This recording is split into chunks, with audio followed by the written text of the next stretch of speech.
Hello, and welcome to SRM 101, an introduction to the standard reunification method.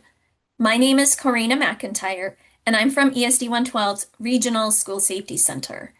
Today, we'll be looking at what reunification is, when it might be needed, and how the process works.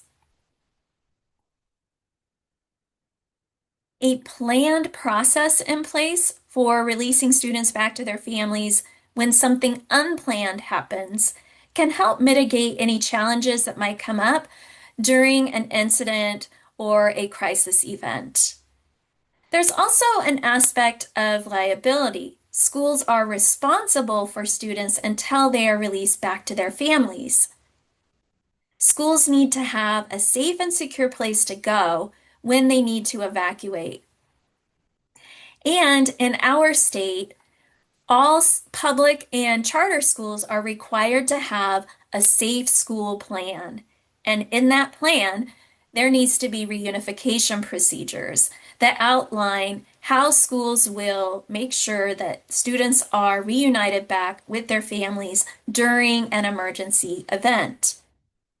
It also needs to identify how schools are communicating that plan to students, staff, families, and emergency responders.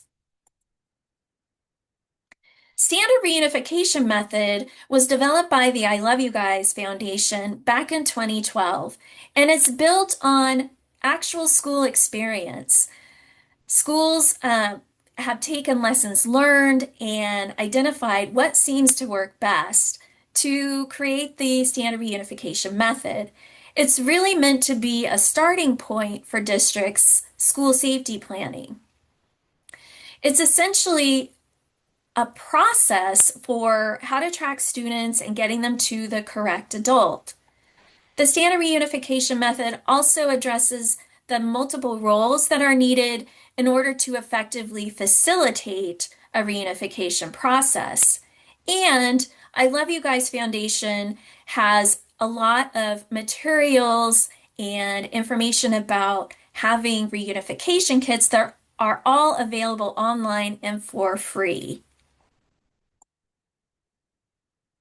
In our region, our school districts have agreed to adopt the Standard Response Protocol, also offered by the I Love You Guys Foundation. I'm going to show a brief video that covers the Standard Response Protocol, and then we'll talk about how this ties into reunification. Safety is the cornerstone of any successful learning environment. This means knowing what to do in an emergency and understanding that different situations require different responses. So how do we foster safety for students and clearly communicate about potential incidents with staff, families, and first responders? This standard response protocol training, adapted from the I Love You Guys Foundation and provided by the Regional School Safety Center at ESD 112, is being adopted by schools and first responders across the region to help name, explain, and guide responses to 5 standard emergency situations. The 5 actions covered by the Standard Response Protocol are hold, secure, lockdown, evacuate, and shelter. The key to the Standard Response Protocol is that the terms and actions are simple. SRP creates a shared vocabulary so that everyone involved can share the same expectations. Staff are trained on how to respond in each of these situations. This collaborative effort enhances student and staff safety in the event of an incident or emergency. Visit us online for more information.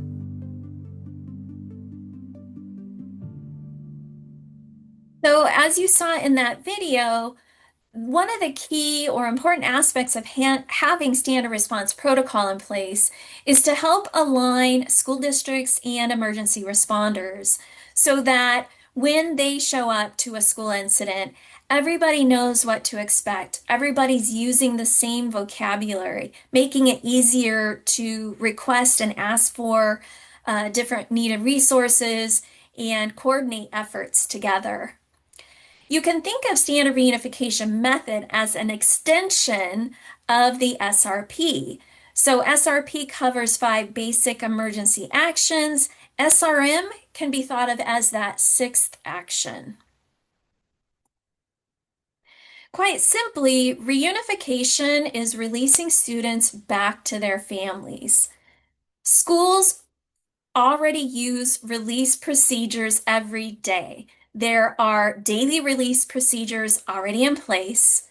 Schools already know or have a list of students who are walking or take the bus or are picked up. So there's a process in place for tracking students. And oftentimes schools may have an early release day, a planned early release day where the process is essentially the same, but some of the procedures may look a little bit different because some of the students that normally get picked up may need to ride the bus or vice versa. So again, it's built on the same process, but with some slight differences. And then a school might have an unplanned event, something like a severe weather or a snowstorm, where there's an unplanned release. And that adds a couple additional layers to the daily release procedure. Communication will need to go out to families. Buses and transportation will be coordinated. So again, you're taking the daily release set of procedures and adding some additional layers. So reunification can be thought of as being scaled up and scaled down depending on what is needed, but it's built on the same process of releasing students back to their families. There are many reasons that might require a reunification to be held. It could be something like a power outage. In that situation, students might need to evacuate to the field. They're not actually going to a different site, but they're evacuating and releasing students back to their families. Again, there's going to be some coordinated efforts that will need to happen. So a little bit more complex than, say, an early release procedure. There could be a wildfire event in our region that is a very real hazard. And unfortunately, it's occurring with more frequency earlier and later in the season. In that type of situation, there will need to be additional coordination with emergency responders for where students and families need to evacuate to. It could also be something like a flooding incident or something like a school shooter event. And as you can see, there are levels of complexity based on the type of incident that's happening. A school shooting event is one of the most complex incidents, and so that will require additional resources, additional staff to facilitate the process, and additional support. Whereas, let's say the power outage where students are evacuating to a field will require less resources and coordination, but again, you're using the same basic process. You're just scaling it up or scaling it down depending on what's needed. The type of incident will also determine what emergency responders will be showing up to assist with the event. The I Love You Guys Foundation likes to put it this way: cops own the crime, fire owns the flames, EMS owns the patient, but schools own the students. And so that's just their way of talking about how there are different roles that the different partners play, and that the school's primary role is to facilitate the process with their students. With the different emergency response agencies showing up to an incident, that will necessitate having what's called unified command. Unified command is a part of the incident command system. In our state, all building principals are required to be certified in incident command. And the purpose there is so that schools have a basic understanding of what ICS principles are, so that when response partners are showing up to assist, there's an understanding of expectation of roles and how people work together and communicate. It's important to note that the standard reunification method is built on the idea that schools are already familiar with the incident command system. If you've already taken the ICS 100 class, you likely recognize this organizational chart. This just demonstrates the different roles that are needed and that there are different sets of responsibilities based on the role. SRM takes that information and has developed school roles and responsibilities that fit into this incident command system. I've said this before and I will say it again. It's important to understand that schools can scale up or scale down based on the needs of the incident. And that is in alignment with incident command system principles. That system is developed so that any situation can be scaled up or scaled down based on what the needed resources are. So there are the continuum of different incidents that might happen, which will then determine how many staff are needed, what resources are needed, etc. We're going to take a look at a brief video that's going to show you the standard reunification method process. And after the video, we'll take a look at that process in a little bit more detail. The standard reunification method provides clear procedures for reuniting students with parents or guardians after an emergency and is designed to help meet the mental health demands that accompany a crisis and maintain the chain of custody for every student. Reunification sites should include an area to unload students out of view from media and parents, additional areas for police to conduct interviews, and for private crisis counseling may be needed. Churches, civic centers, and other schools could all serve as possible reunification sites. The basic process for reunification is to have parents arrive, identify themselves and the students they are picking up. Next, a reunifier retrieves the students and takes them to the reunification area to meet their parents. Students and teachers should arrive at the student holding area away from the sight of parents and media, where they will check in and wait for pickup. Teachers and students should always remain together and be ready for reunifiers to retrieve them. Once students, staff, and parents begin arriving at the site, a greeter meets parents upon arriving. The greeter hands out reunification card forms and then directs the parents to the appropriate line. Parents and guardians must have a photo ID ready during this process. Once the reunification card is completed, the parents give the card and their ID to a checker who verifies the parent's identification. The checker then tears off the bottom of the reunification card and returns it to the parent. The top half of the card is given to an accountant who verifies the information against a master roster. Parents take the bottom of the card and proceed to the reunification area. At the reunification area, parents hand the bottom of the card to a reunifier who retrieves the student. The reunifier asks the student if they wish to go with the parent and then takes the student to the parent. If the student is not there, the reunifier will give the card to a crisis counselor who will bring the parent to a private area. This was a basic overview of the standard reunification method. If you would like to know more about this process, please refer to the Standard Reunification Method Toolkit on the Texas School Safety Center's website.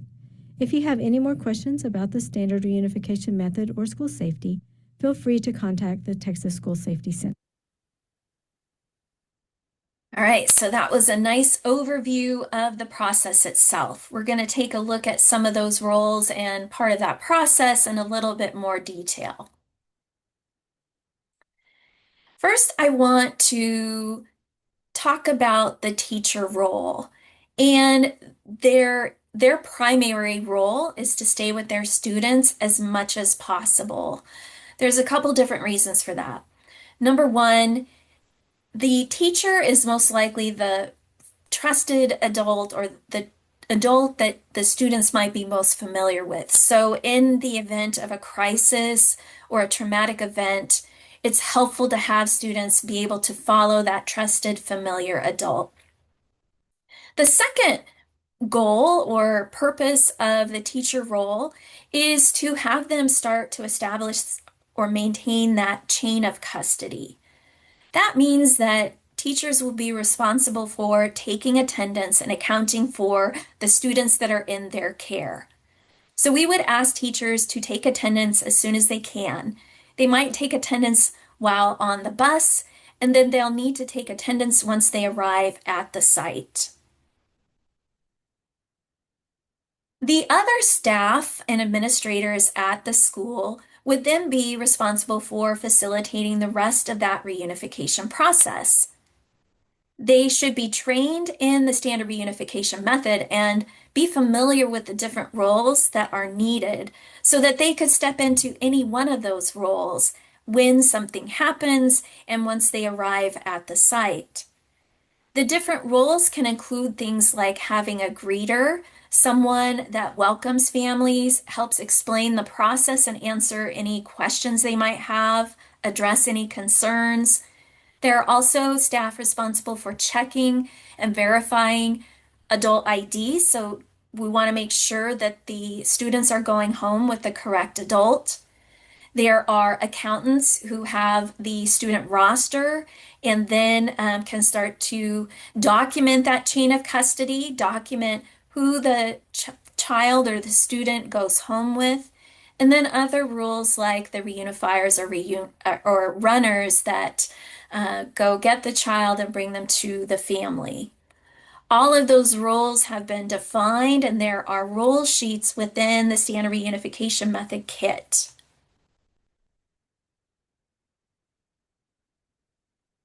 In our region, we've also developed a framework that is county-based, and that is to identify the roles and expectations for the different response agencies within that school community.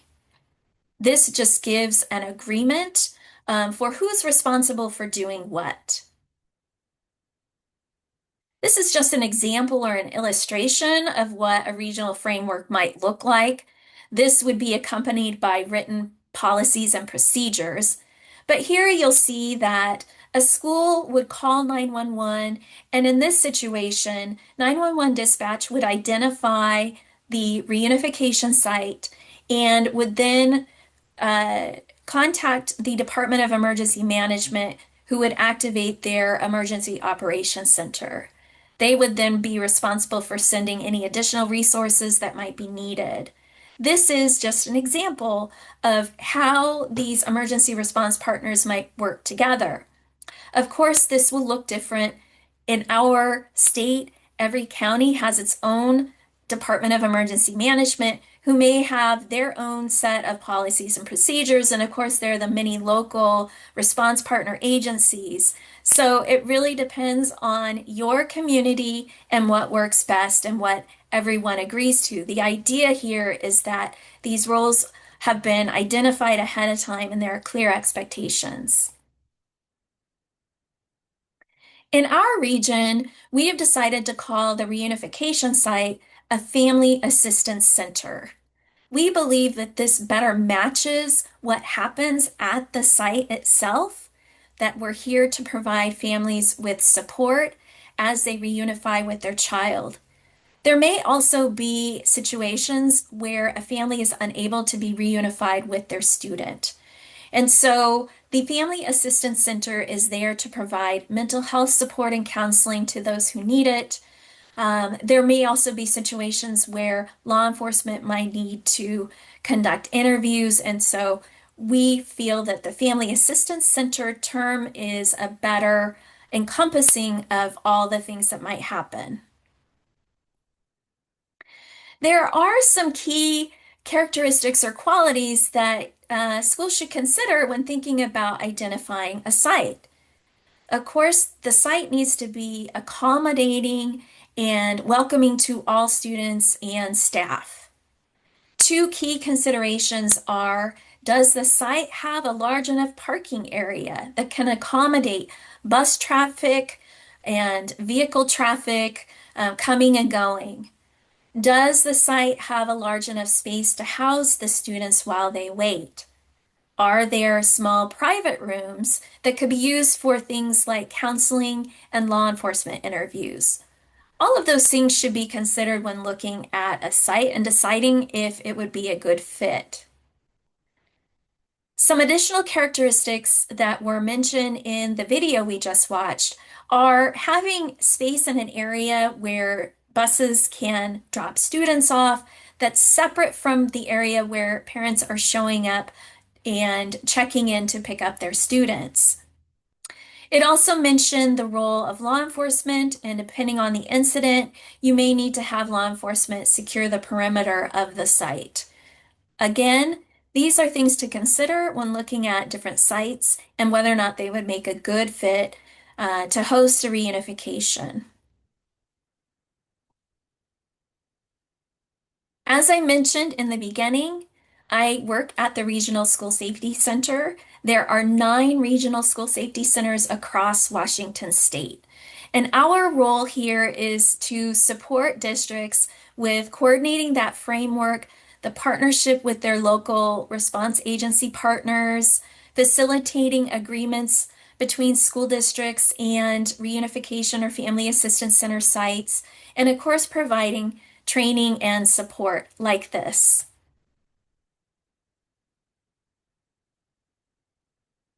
I want to thank you for your attendance here today. Also, to share a couple of resources, please visit the I Love You Guys website. All of their material is downloadable and free to use. They also have some great videos that can be shared with families, students, and staff. And of course, our own Regional School Safety Center here at ESD 112. We have additional information and support that helps schools with their safe school planning and gets you the resources that you're looking for. Thanks again and have a great rest of your day.